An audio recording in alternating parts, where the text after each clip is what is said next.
Hey, guys, how are you? It is Allison from Allison Answers and Logger Counseling Services. I have, and I always say this, guys, please don't be haters and don't leave mean comments, okay? But all the time, I say that I have the greatest guests because when I'm right in front of them, I think they're the greatest freaking guests ever. So, but this particular guest that I have, I really went through like some hoops to get him. And he is, I am embarrassed because I say it a lot that he's the coolest guest, but he really is right now the coolest guest in the world to me. So basically, his name is Casey Shultis. And what he did was he answered a question at a very, very young age. He answered a question that has been presented. I don't even know. Is it across the world, Casey? I don't know. Is that question? I'm not revealing it. Yeah, I think it's pretty global, but probably mainly in the US. But yeah, I think it's pretty international. The question that he answered is something you wouldn't even. It's something that is everybody knows, and it's what would Jesus do? Right? WWJD, right? Did I just do that right? WWJD. And we see bracelets everywhere. We see all these things everywhere. And we just got accustomed to seeing this and to seeing it as a question. And what Casey did was he created and built an incredible business out of just getting the answer literally from God. So what we're going to talk about today is just how Casey's journey and how he experienced getting this answer, the reason he got the answer, and what he's done with that answer. And I just want to say something really super quick about it, that I'm a woman of faith forever, my whole life. And basically, I've been around the block a bit in the church, quite a bit. And my experience over time with those bracelets and everything it was just kind of white noise to me. And it just was more like, what would Jesus do? Almost, over time, even felt like, depending upon my mood, a judgment. So it would feel like if I'd see the bracelet or whatever, it would be like, it's a beautiful thing. What would Jesus do? Because it exemplifies, a beautiful way to live. But I think some people might experience that as, well, I could never be like that. And I could never, yes. Okay. What would Jesus do? But what am I doing? So I basically suck. So, my conclusion from those bracelets was, I suck basically. So, and even though I'm a Christian and I believe in God and all of that, I just really feel that what Casey has done with the truth is he really, I can't tell you, Casey, how much meaning it has to me, because I couldn't even believe more that the answer that you have is true, and it's profound, and anyone can do it. Except for me. No, just kidding. Okay. So Casey, listen, so what we're going to do is I want Casey to tell you what the answer is and how it happened and how he became this young entrepreneur. How would we describe your business? I guess kind of half ministry, half business. And just growing and learning. And could we like say that it's, a super like successful business, or are we not allowed to call you successful? Is that against the law? In God's eyes, it's successful. In your eyes, do you think that in terms of, if we were going to look at just businesses that weren't even having so much value in terms of faith and what God does, that in terms of like the world's eyes, that this would be considered a successful business? Yes. Yeah, me too. So like, this is like a really super successful business. I feel like with Casey, I'm not allowed to say like, oh, it's like has all this money in it or whatever. Like, I'm not allowed to say it, but I'm saying it He's a freaking badass entrepreneur that created this unbelievable business that he won't take credit for. But anyhow, so here we go. So Casey, tell us how this all began. Tell us about your company and the name of it. Yeah. All right. Well, first off, thank you for the intro. That was great. And you're the best podcast host in the world to me right now. So it's right now in this small world we're in. Yeah, there you go. But yeah, so He Would Love First is what we came up with. And the way that we came to that is I had a friend of mine who didn't know Jesus, and I was wearing a WWJD bracelet, and he asked me like, what's your bracelet stand for? And I was like, yeah, it stands for What Would Jesus Do? And like, I grew up in the Bible Belt, so I'm used to everyone knowing what, WWJD stood for.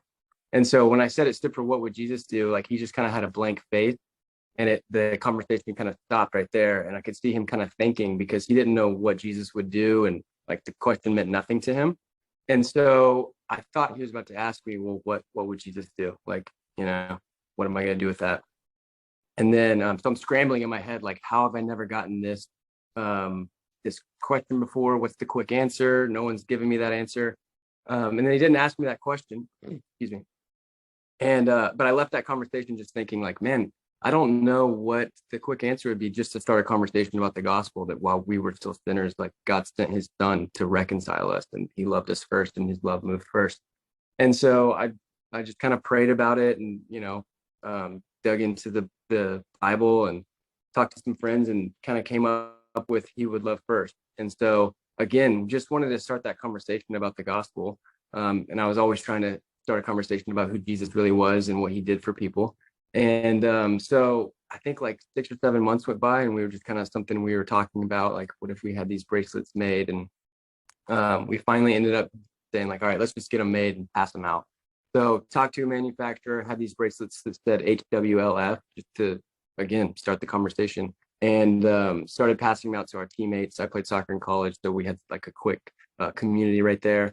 And so, yeah, passed them out to our teammates, and then friends, and then the friends would have friends ask about them, and then posted it on Instagram, and had people DMing us, and kind of just caught fire. That was 6 years ago. And then, yeah, from there we were just like, I guess we just keep growing and keep starting conversations about what Jesus did while we were still sinners. So that's kind of the origins. And then we've just continued to learn and grow from there. Well, I'm going to say something here, okay? Because Casey, kind of the way he describes it in such a humble way, I want to just showcase the words, he would love first. Now, to me, that is profound. That's no joke right there. And it's, it may seem like nothing to you, Bible Belt boy. However, it's a big freaking deal, because across the world, we are taught, in all different churches and all different experiences, about performance and about, behaving our way into doing, whatever, being loved. And that message right there, I mean, we see the questions everywhere. What would Jesus do? And what would Jesus do? And what would Jesus do? Well, okay. The thing is that the actual answer is everything that matters on this earth today at all. It's the only thing that matters. Now I'm going, KC. All right. I got that fire shut up in my bones. But anyhow, the point is that freaking he would love. And like, we have an opportunity every freaking day, every moment that we live, everywhere we go, everything we do, to just choose that. It's not anything complicated. And I feel like the way Casey is, he's just an unassuming guy who just was willing. I don't know. What the hell, Casey? Yeah. What did you do? So you got this, and you're like, yeah, I was just talking to my friends and I got this answer. Well, how'd you get that answer? I mean, that's a big answer. To maybe to us, it's not. Yeah. I think it's cool because my story kind of, is where it came from, I guess. Like, I grew up in a a great family, going to church, and I was like had a younger sister and an older sister, and I was the brother that had to be the perfect child. And so I carried that weight of like just wanting to get every answer right, every like hot topic, political, theological, philosophical. Like I was had to have everything nailed down. And when I was in college, I kind of came to a breaking point where I just had to like pretty much surrender my idea of having everything perfect, and just being like, God, like if you're real, I just want you to like, I just want to get to know you. I want you to transform me from the inside out. And this whole time that I was like chasing God and trying to get everything right, in that season where I just surrendered and let go of my preconceptions and how I wanted to look, I realized that he had been pursuing my heart like that whole time before I even could think about going after him. And so his first love for me completely changed how I saw myself, how I saw the world, how I saw people around me, situations. And obviously that led me to like repentance in different areas of my life and wanting to just be with Jesus and be like him. And so, yeah, his love just changed everything about me. So that was like the year or two before I had someone ask me this question. So when they asked me this question, it wasn't even like I had to, go call someone up. It was like my encounter with how God's first love changed everything about how I think and see, was just kind of the immediate, automatic thought. What's amazing about that? I love that you're just like opening up and sharing that, because what's amazing about what you're sharing is that you're this guy who had to be perfect, which I relate to because, 4.0, college, all of that, like, perform my way into whatever. And basically what you just described is that you always had to have the right answer. And it's Mm-hmm. so amazing that you got the right answer to this like over publicized question, that in your humility, when you gave up, you got the answer, which is just Mm-hmm. incredible, isn't it? That is, yeah, it is a crazy little paradox there. It is just, and you know what, it's the truth. That's what, and like for you, like your experience of experiencing that, all the performance and letting all of that go. And this actually translates into a lot of what I hear from like Ed Milet and Andy Frisella in Arete. We were talking about Arete beforehand. I was saying that Casey belongs in Arete. Anybody who knows about Arete, who's listening, like Arete people listen, that like Casey belongs in our group.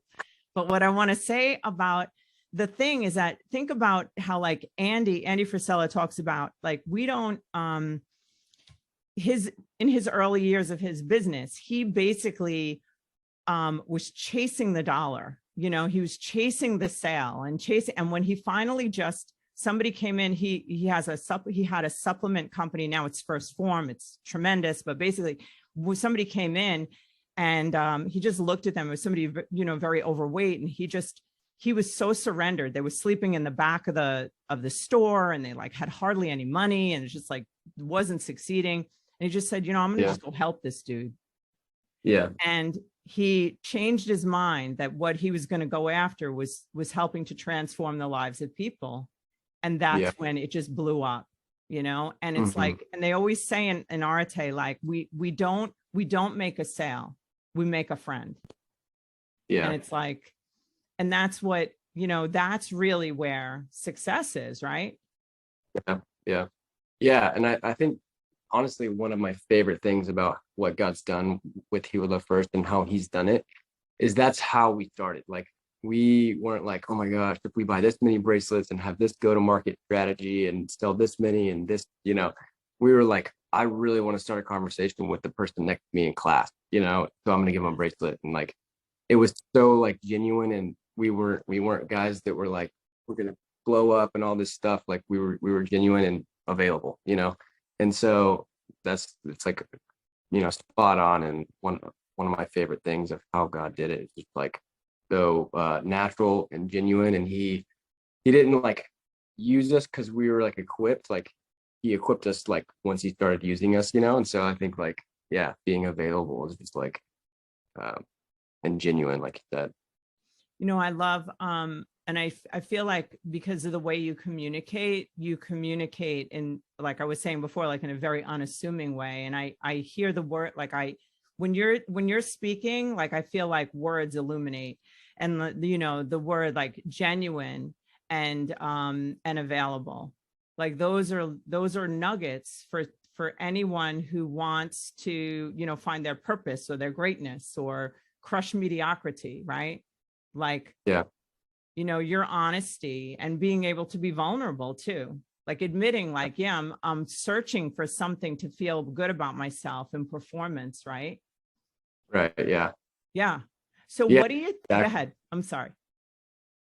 No, I mean, I was just gonna, reiterate. Yeah. I think, being genuine and not, like you said, making a friend and seeing business as more than just money making is huge. And I think that's, in past days before, like you said, you're changing the way business is seen, because before it was just a dollar, and now it's about relationships. And I think I heard a quote one time. It was like, all things equal, people will buy from their friends, and then all things not equal, people will still buy from their friends.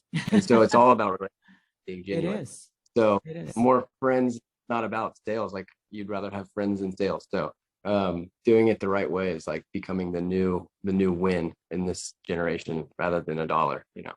It really is. And it's so interesting because it's like a philosophy, I think, that we understand even just as Christians and growing up that way, is that, and it's interesting. I'm going to make the analogy. This is cool. Love first, right? Everything Yeah. first, every first fruit, money, like when you add value first, you can't hold back what comes to you. Like Mm-hmm. to me, it's almost like I have like this thing, like a mission. I feel like, I want to add value wherever I go, like it doesn't matter where I am. So, and obviously I don't always add value. Sometimes I freaking rob value and do shitty things, but I mean, I want to, that's my vision of life, and if you do that, I don't think you can hold back success from you, because it's just the way it is. And just like, and value always has to do with connecting and loving others. Loving Yeah. first. It's freaking Yeah. amazing. So let me ask you I want to know how, because it's weird, because there's a part of me that wants to just like tell everyone like how successful your business is. But like, I feel like that, like a block from you, like you almost like don't want people to know, but I want them to know. So can you tell us how successful your business is? Just do it. Yeah. How No, I successful mean, is it? it's pretty successful, I guess, especially if you're looking off what we thought it would be and what we were trying to do. I mean, I think we've like 3x like every year for the past few years. So I guess we've gotten probably, I think, close to 1 million bracelets out. Mm-hmm. So that's a new And metric. that's okay. And listen, I'm not, and it's funny because I'm saying that we're not chasing the dollar, but I also want to put it in context, because it's really important. It's not important in terms of the dollar. It's important in terms of just how someone in your position, a young man who just follows his heart, follows his faith, follows God, is available and genuine and willing to create, I think, and give Right. the results, right? So like, I think one of the things you had said to me off camera, you had said that there's a message you want to get across to people, what you want to tell them, that, if I can do it. So I want to hear your message. Do you remember? Yeah. Yeah. Mm-hmm. Yeah. And I think if there's one thing I can get across, it's that like me and the friends that started this from the ground up were so that we weren't, by any metric, we weren't the ones you'd expect to like get to where we are or like build something. But we were just available, and we would genuinely wake up every day, and we still do wake up every day because we have so much more to learn and so much further to go. But we would wake up every day with the mentality like, this could be the day that I learned that new skill that just gives us that 1% increase in whatever area it is, or reaches that one more person, or gets better at this one skill. And so like, just being available, like I said earlier, like we just wanted to learn, and like we weren't equipped, but we were available. And I think that's a quote, like we talked about, is like the best ability in the kingdom is availability. And it goes, it applies in entrepreneurship too, and in life in general, is like these people that you see that are so successful and do all these things, a lot of them are very gifted and have a lot of skills, but a lot of them like learned, and they were just available from the jump. And every day they were like, I'm going to learn a new skill and I'm going to do what it takes to get there. And so I guess, yeah, the main thing would be that if you feel unequipped or not talented enough, I mean, I genuinely feel like that every day, and I felt like it from the start, but every day just believing that if you're available and you show up every day and get after it, then you can be used, and anyone can be used. I mean, it's obviously the main underline of our whole story is if we can be used and God can grow what we've been doing, then anyone can do it. And that's such an incredible message. And I hear that message so much in the circles that I'm in. Like, I mean, Andy Frisella screams that and curses that from, like, if he had a megaphone, like he would be like yelling at everyone about that. Like that if you just, are willing and you show up and you execute and all of that. But the thing that you were describing, you're saying about, like, I think your willingness, and one of our core values, like at our counseling centers, is that we're lifetime learners. And like when we show up and we're always a novice, like that's like hashtag always a novice, because when we show up like that and we're willing to, when you're a novice, you're willing to be, I know that everything that I've learned in my business, 30 years, right? And that everything that I've learned is through botching it. Everything. So that's our gift. Like, I mean, I would imagine, and I don't know your path, but I do know that every time, and we even say it like in meetings, we're like, oh my God, I cannot believe this is happening right now. This horrible catastrophe. And then we're like, wait, we just solved a problem by having the problem, and like another thing is living in the solution, right? So I feel like you must be doing that. As you're like, oh, well, if I'm going to learn, we learn. How do you learn? Tell us how you learned. Just again, by showing up and failing, like you said. And I mean, if there's one thing I have learned, is that you have to be able to learn. It's not like people having these amazing skills that create a business and don't hit any obstacles along the way. It's the people that are so, like you said, hell bent on learning every day. I mean, if we could go back to like the beginning of He Would Love First, and you lined up all the things that were going to go wrong, and like how many things had to go right on top of those things that went wrong for us to get to where we are, would be like 100%. That's impossible. There's no way that we can go through all that. But every time something would show up, like you said, we're like, it's another problem, probably not as big as the last problem, and we got through that, so let's do that. And God helped us through this issue and we learned it, so let's go. And then you start hitting these problems, and each one is like a building block to confidence and being like, we can solve problems. And so you get more and more of those wins under your belt, and then you start seeing problems as opportunities to grow and get better. And so I think it's just throwing yourself in, being willing to be like, I mean, to fail regularly, but to get up and to try and learn from it. So I got to tell you, Casey, like that right there, that's the entrepreneur's life, and like your description of it is really beautiful. And I think that the message, and it really took me a long time to get this message, that like so many people have these blocks, these limits, like, I'm not educated enough. I'm not old enough. I'm not young enough. I'm not pretty enough. I'm not handsome enough. I'm not whatever. I don't know business. I don't understand finance. And when I was just on a call recently, it's funny, I'm bringing up Andy Frisella a lot.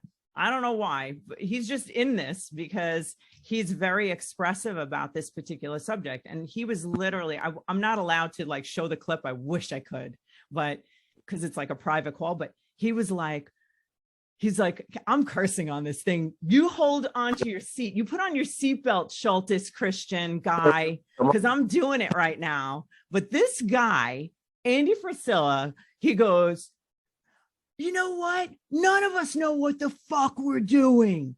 He's like, when I finally figured that out, and this guy's like, I don't even know, like close to a billionaire. Maybe I'm wrong. I don't know. But the guy's like super successful. He's like, none of us know what we're doing. And he's like, all you have to do is just keep showing up. And it's so true.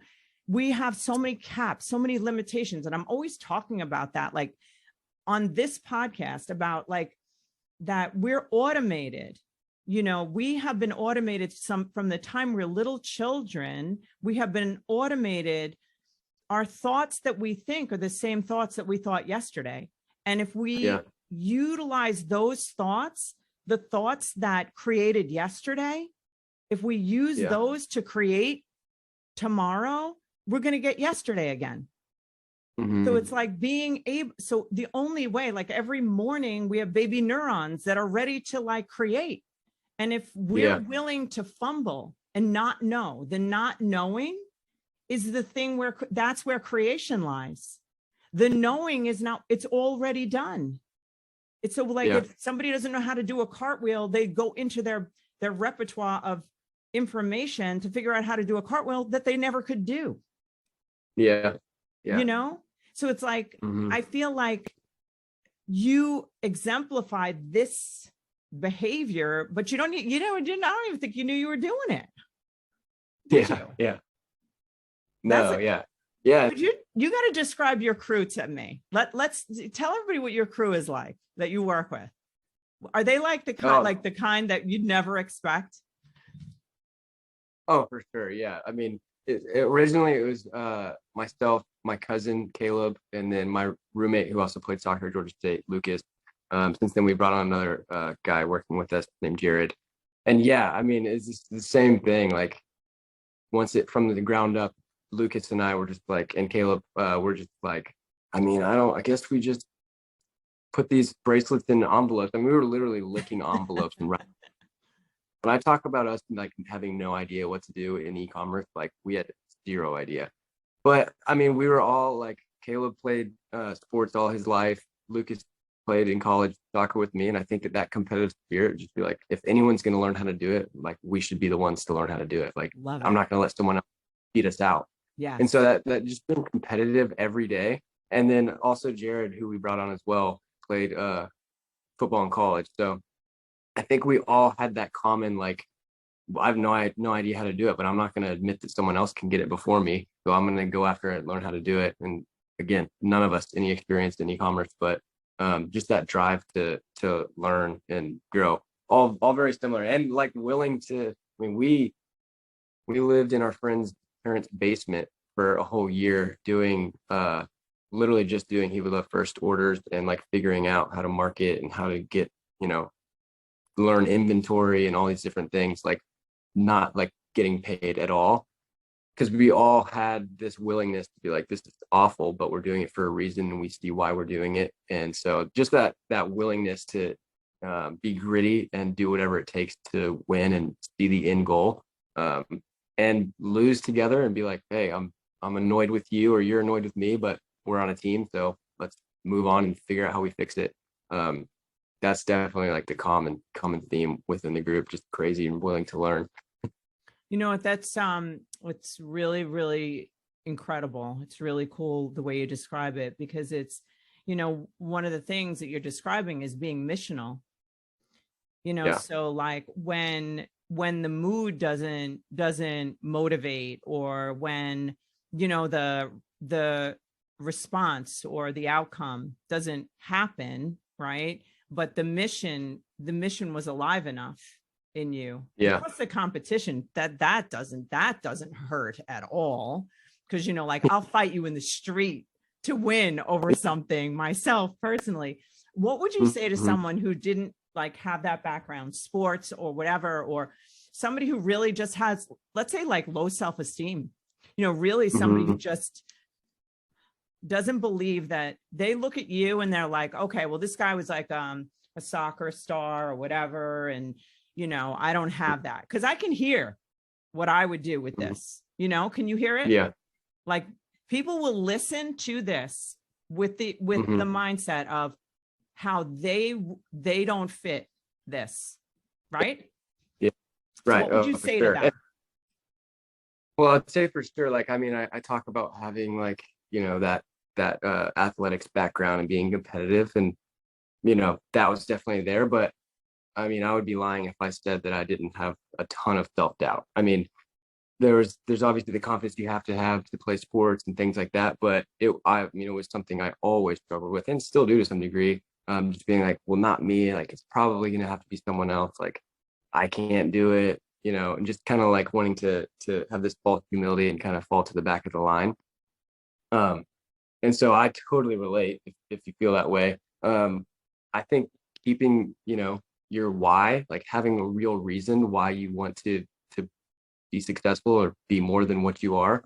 And honestly, one thing that just like haunts me in the best way every day is like, I'm, God willing, going to turn 75 years old one day, and I will have either reached my potential relationally, financially, spiritually, in my career, whatever it is, whatever area of life it is, or I will have not, and that just like haunts me, that I'll get to the end of my life one day and be like, spend a lot of days scrolling through Instagram, or, just being okay with the job that I didn't like, or not taking any risks.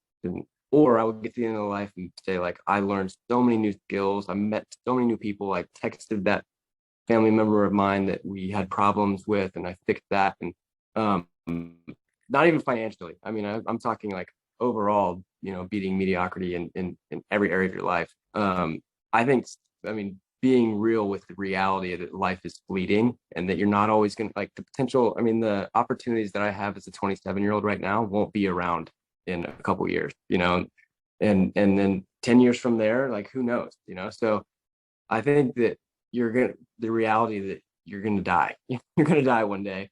And like, you have to have a sense of urgency that, it's not always, you're not always going to have the opportunities that you have now. Like, why not try and learn and improve every single day? I'm a little bit blown away, because I wish you could be in my head right now, but you can't. So basically, the things that you're describing are, I hope and pray that Ed Milet listens to this, because I'm going to try and make sure he does. But seriously, because what you're describing is everything that he's been talking about for the last, I don't know, like couple of months. He's been talking about the importance of not forgetting that we're going to die. And one of the things that he's been saying probably since I've ever listened to him, which is just always, that's the thing that drew me in to even just being in that group. He said that his drive and his obsession, it's exactly what you said, exactly to the T. You're like a mini Ed Milet, dude. You are. Who knows where you're going? But listen to what he says. He says that the thing, and I think he even uses the word haunts. I think he does. I could be making it up. But he says that what haunts him, or he's obsessed about, is that, and he screams this, that I'm going to get to the end of my life. And he said, there's a person that's that God's going to say, well done, good and faithful servant. He goes, and whatever that person is, when I enter the last day of my life and I meet God, I better be the exact twin of that guy. And he said, and it drives him. And it actually like drives him crazy, because he's like, I got to make sure I squeeze out every bit, of this life and become, and he's just is launching a book called I think it's called One More. It's like, do like one more, just like get that one more thing. So you sound like you have all this like underbelly, like entrepreneurial, like pioneer spirit in you. Yes. Yeah. You're gonna be too humble to admit it. I'm going to break the shit out of this guy's humbleness, for God's sakes. Seriously. I'm sorry. Go ahead. What were you saying? I was just saying, I think I've always had like that kind of mentality of just getting better, daily improvement. It was always like mainly soccer when I was growing up and stuff, but that's obviously translated into tons of different areas of my life.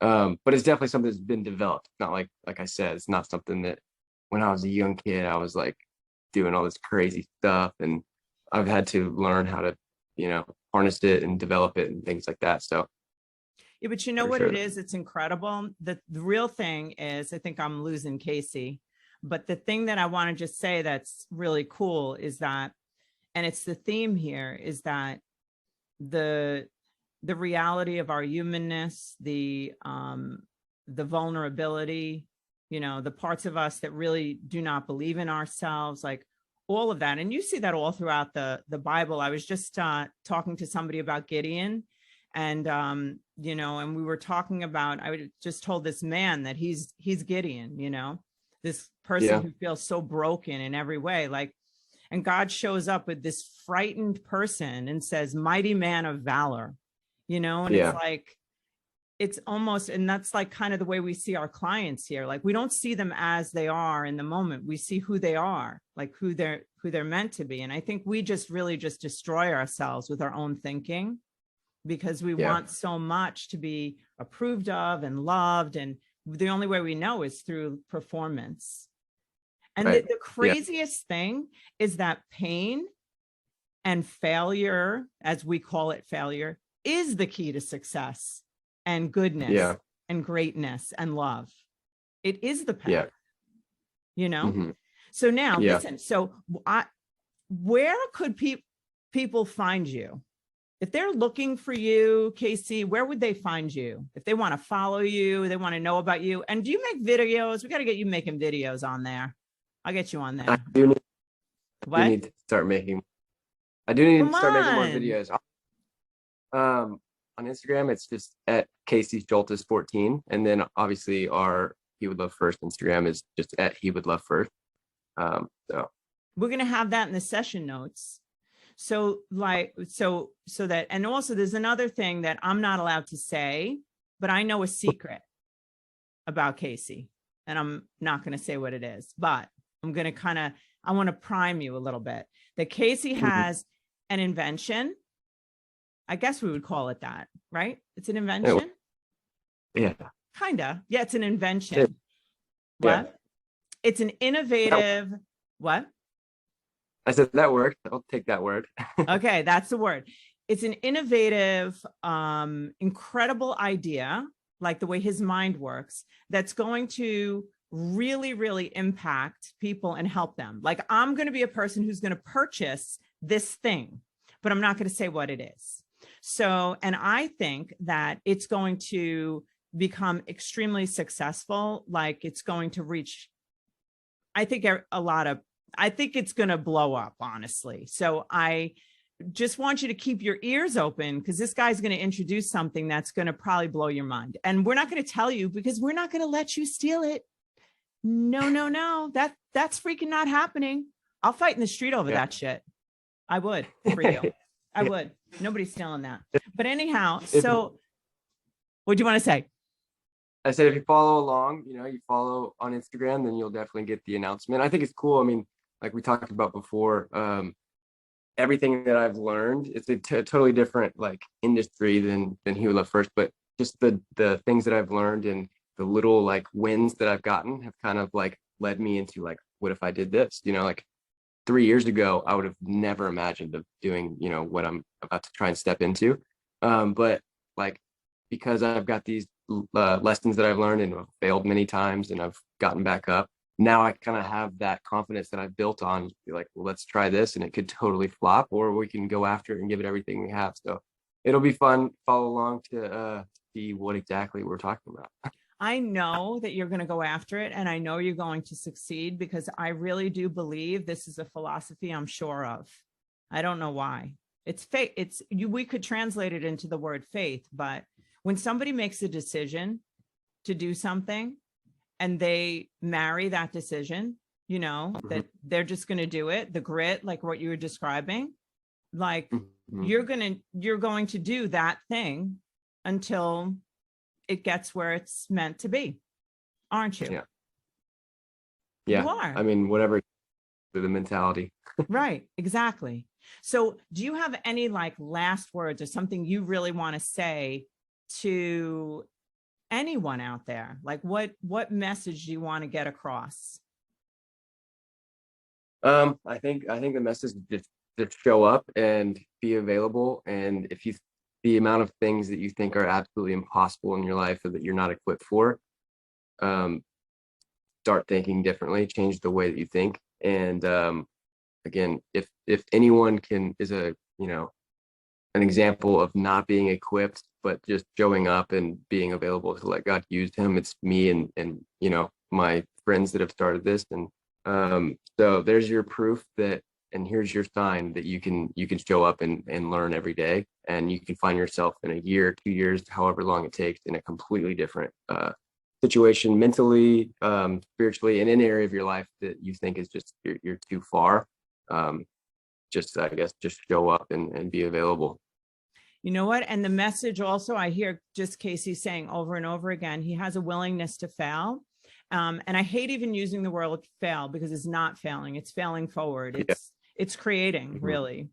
And, I don't know if this is cliche, and I don't care if it's cliche, but Thomas Edison, when they, asked him about his failures, creating the light bulb, he's like, I didn't fail 10,000 times. I found 10,000 ways how not to make a light bulb. And his perception was that he was succeeding every time he failed. Every time it wasn't the way to make it, it was closer. And like, if you look at Henry Ford, like he believed in creating, and I'm going to butcher this because I'm really bad at like automotive stuff, but basically he said he was going to make this one piece engine or something that didn't have different parts. And they kept saying, it's not possible. It's not possible. It's not. He's like, do it again. Do it again. And he just never let go of it being possible. Look at the freaking Wright brothers, for God's sakes. They were lunatics, but we fly everywhere. It's just like, I feel like just never, ever, ever give up. Like, that is the message. If you believe in something, and you become the person who does it, and it happens. Like, I think God gave us this very difficult way to understand and measure thoughts, which are invisible, but it's a creative power. And we have that in our bodies, given to us as co-creators with God. And we can create with him. And creating is about creating things that don't exist. We don't have to create things that exist. All right, I'm done. Put that in your pipe and smoke it, people. All right. Casey Shultis, thank you so much for coming on this show. And I really appreciate you. I think you're just perfect. Well, thank you so much. And thank you for having me. I had a blast. Yeah, you're the best. And do you think, like, when you launch your thing or whatever it is, and like people know about it, would you ever come back on again and tell us how you've grown? Absolutely. I would love to. Okay. So like, I have that access to you also. And can I send you some sort of a link? Because I want you, when Arete opens up again, I think you should be in Arete. Awesome. Yeah, no, I'd love to. Yeah, that would be really good. It was so nice to meet you, Casey. What'd you say? But Ed, if you're listening to this, I'd love to hop in and get to know you. Isn't that cool? Yes. Ed, you better be listening. All right. Bless you, Casey. Have a beautiful, beautiful day. Okay, guys, thank you so much for listening. And we will, I would love it if you would like, comment, share. If you have questions for Casey or anything that's important to you that you would like to reach him in some way, his contacts will be in the session notes. And also, I want you to really, the show notes. See, I'm a therapist. I can't help it. Session notes. I just analyzed the shit out of Casey. But anyhow, back to what I'm saying. So we can just, if you have questions, or if there's something that really meant a lot to you, just leave comments. It would mean a lot. And subscribe and do all that stuff. And if you're a hater, just walk away, for God's sakes, because we're not interested. I don't like haters, and I delete your comments. So don't bother. Bye, guys.